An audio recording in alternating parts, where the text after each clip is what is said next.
Si le monde s'arrête, qu'il nous étouffe ou bien qu'il explose, il nous aura comblé de beauté depuis la nuit des temps. L'art, la nature, les femmes. Si cette semaine j'introduis l'émission de cette façon, c'est parce que je vais vous faire vivre 3 expériences cinématographiques hors du commun, comme on en a souvent vécu depuis la naissance de cet art. 3 films en DVD fabuleux qui feront définitivement taire ceux qui affirment qu'on ne fait plus de grandes œuvres, qu'il n'y a plus de grands maîtres, ni de grand cinéma aujourd'hui. Vous pensez avoir entendu parler de toutes les histoires possibles, vu tous les films inimaginables, que l'art se répète depuis 20 ans? C'est que personne ne vous a invité à regarder le premier film de Julian Roman Polzler, Le Mur Invisible, paru chez Bodega Film.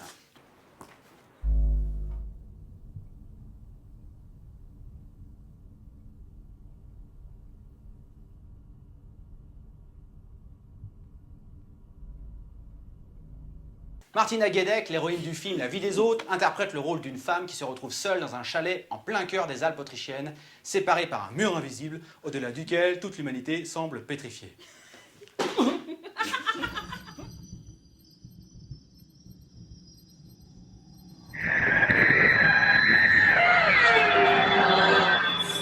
C'est le portrait d'une femme d'aujourd'hui, contrainte de retrouver ses instincts naturels pour survivre en pleine montagne durant 2 ans. On peut voir alors ce film comme la relecture moderne du mythe de Robinson Crusoe. Le mur l'isolant physiquement de ses semblables, telle une île déserte, elle ne devra s'en remettre qu'à elle-même pour chasser, cultiver la terre, respecter les saisons et la faune qui l'entoure.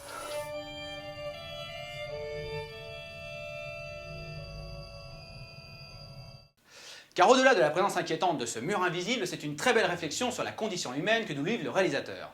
L'héroïne nous raconte à travers les pages de son journal toutes les étapes de son adaptation et invite ainsi à l'identification. Que ferions-nous à sa place? Serions-nous devenus fous face à la solitude? Aurions-nous lutté comme elle le fait pour survivre en révélant une nature qui n'est plus la nôtre? Avons-nous conscience des responsabilités qu'implique notre présence sur Terre? Ce film nous parle de tout ça de manière simple, évidente.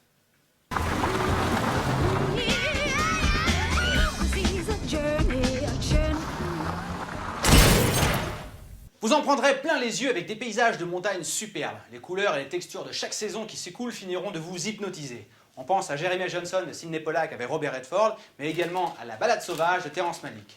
Et puis cette merveille nous confirme bien une chose, depuis Fritz Lang ou Friedrich Munro, à leur époque, le cinéma allemand reste encore aujourd'hui l'un des plus beaux du monde. Le Mur Invisible, disponible chez Bodega Film depuis peu, mais en téléchargement légal sur Univers Ciné, la meilleure plateforme de téléchargement du cinéma indépendant. Non, je fais pas de la lèche.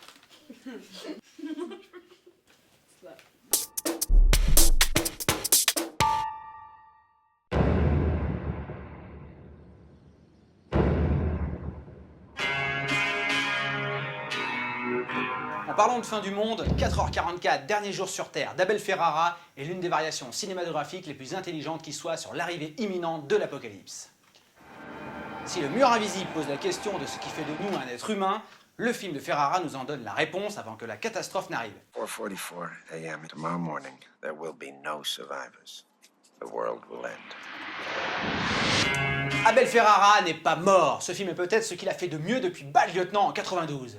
L'histoire nous raconte les dernières heures de l'humanité à travers les yeux d'un couple fou amoureux joué par William Dafoe et Shannon Lee. Shannon Lee, oui. Vivant dans un loft en plein cœur de New York. Un drame intense qui prend la suite des grandes tragédies américaines d'Elia Kazan, comme Un tramway de mes désirs ou bien Baby Doll. Oui, moi je compare à Elia Kazan. Ça dérange quelqu'un? Non. Alors? You think they're right? I know they're right. What if they're wrong? I mean, the streets look like a big recon police for now. Oh! No! Leave that man alone! De la fin du monde, on ne verra que les images diffusées à la télé car Abel est plus intelligent que ça. Ce qui l'intéresse, c'est ce que nous ferions de nos vies à quelques heures de la fin du monde tout entière. Et lui, mesdames, messieurs, lui, il a la réponse. Tout comme l'héroïne du Mur Invisible, le couple new-yorkais va devoir se confronter à ce qu'il est dans sa chair, dans ses tripes. C'est à ce moment-là que se révélera pour chacun ce qui est vraiment important dans la vie. We're gonna die, guys. We're already dead.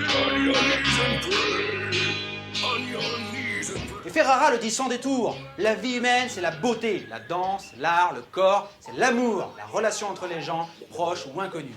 4h44 est une véritable expérience de cinéma, je pense qu'Abel Ferrara peut s'arrêter là.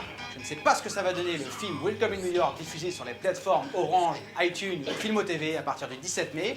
Je pense qu'il est capable de nous donner encore de très beaux films et il est clair aujourd'hui que 4h44 démontre que le vagabond soixantenaire est la quintessence même du cinéma indépendant américain. Yeah!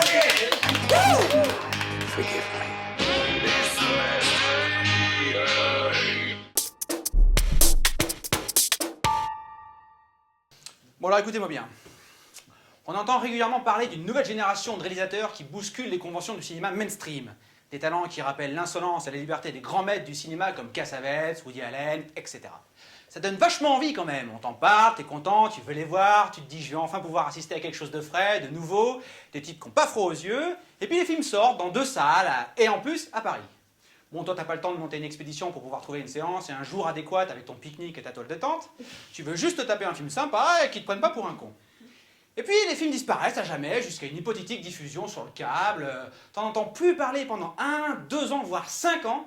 Et puis là, tu apprends avec 1 an de retard, totalement par hasard, qu'un éditeur a sorti l'intégrale des films de ces types en DVD dans un coffret mortel, avec en plus un DVD complet de courts-métrages et des documents géniaux.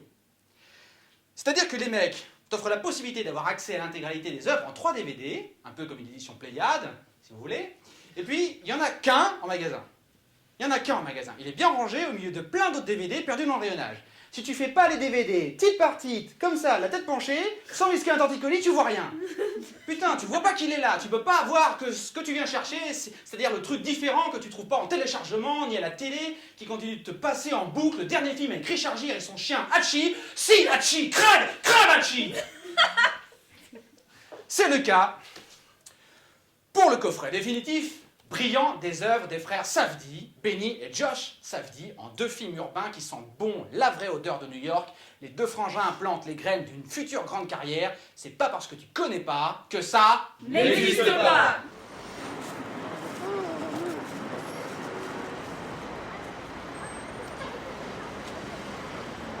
Que dire? C'est beau, c'est vrai. Ça sent l'asphalte, on voyage, on se sent impliqué, on tombe amoureux, oui c'est ça, on tombe amoureux. Parce que ça sert à ça dans le cinéma, à tomber amoureux. Les frères Safdie savent très bien le faire.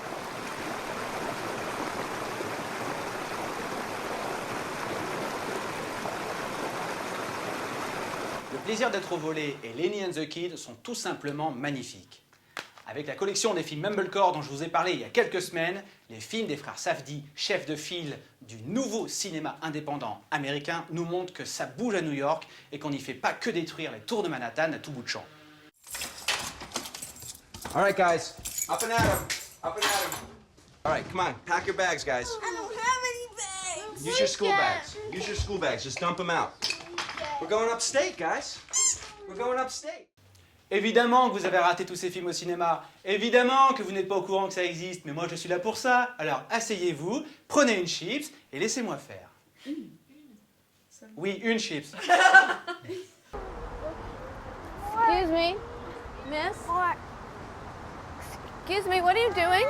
I'm looking through your bag. Excuse me! Excuse me! That's my purse! I'm just looking through it. That's my purse! Miss, this is my purse! No, I'm just looking through it. Le plaisir d'être au volet nous raconte le quotidien d'une jeune voleuse qui vole et qui adore ça.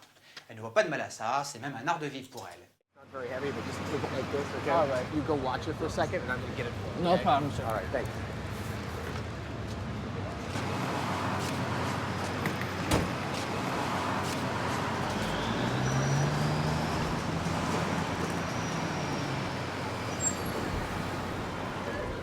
Éloge de la chour citadine avec désinvolture et subversion, éloge de la liberté aussi, du choix d'une vie insouciante et pleine de promesses d'aventures à chaque coin de rue, et qui sait, peut-être, trouver l'amour. I'm not really sure myself. It's clouds, I don't know. It's also a weird way for me not to have to make my bed ever. It's kind of like a lower. Les frangins Safdie ont sans doute créé un film étendard sur la jeunesse d'aujourd'hui. Il y a eu Footloose, Outsider, China Girl de Ferrara ou bien les premiers Spike Lee. Aujourd'hui, le plaisir d'être au volet attrape l'air du temps et imprime sur pellicule le pouls d'une nouvelle aspiration de la jeunesse citadine. Why are you even here? To play table tennis. Well, this is close, but not quite table tennis. Oh, come on, let's just play. Listen, It's really fun. Come on. but look, people here spending time and energy playing this tournament. You're here doing this stuff. I know, but it's fun. Dans le même style, Lenny and the Kid, tourné l'année suivante, nous délivre le portrait autobiographique des frangins et de leur enfance avec un père maladroit, voire irresponsable, mais très attachant. Are you their father? Yes. Okay. Well, you have some parenting to do. Really? Okay. Yes. I have some parenting to do. Yes, you do. Okay, who are you? I'm the principal of this school, Mr. Puccio. Assume that you're Puccio. their father. Un voyage dans le nord de l'État de New York, des visiteurs venus d'étranges pays, une mère, une petite amie, des couvertures magiques et l'anarchie la plus totale qui s'empare de leur existence, comme le dit si bien Olivier Père, directeur d'Arte France. Je ne vole rien. Ce petit bijou reste le film le plus abouti de ses réalisateurs à ce jour, d'une inventivité permanente entre documentaire et fiction. C'est tout simplement la vie qui se déroule sous vos yeux. What you're looking for is a little white circle. It's going to appear in the upper right-hand corner, okay? And it's going to appear for 4 frames long, all right? Film runs at 24 frames a second. I don't know how long a human blink is, but do not blink. I want you focused intensely on that upper right-hand corner. That is a secret signal just for us, okay? Un troisième DVD rempli à la gueule de suppléments tout aussi magiques comme ces 2 courts-métrages superbes, The Black Balloon ou bien The Back of Her Head. Hommage saisissant aux fenêtres sur cour d'Alfred Hitchcock. Listen, say goodbye to your dad. Bye, Dad. Okay, bye, Lenny. Hey, Frey. Let's wave to your father. You know what? All right, we'll see you. That's what. Wave to your dad. All right, well, hey! Sorry, man. Okay. All right, see you guys. Ce coffret est un très beau cadeau à se faire à soi ou à faire à l'autre. Si vous avez l'intention de vous acheter 3 ou 4 DVD médiocres, jetez-vous plutôt sur ce coffret qui rajoutera un peu de supplément d'âme à votre vidéothèque. C'est donc disponible en coffret monstrueusement garni ou bien en téléchargement légal sur Univers Ciné, Numéricable ou encore la TV d'Orange. Mangez des oranges. Vous dites plus rien là, hein? Vous êtes sur le cul? Alors faites vos choix, je vais faire chauffer le projo. Vous voulez du cinéma? Je vous en donne et puis c'est tout.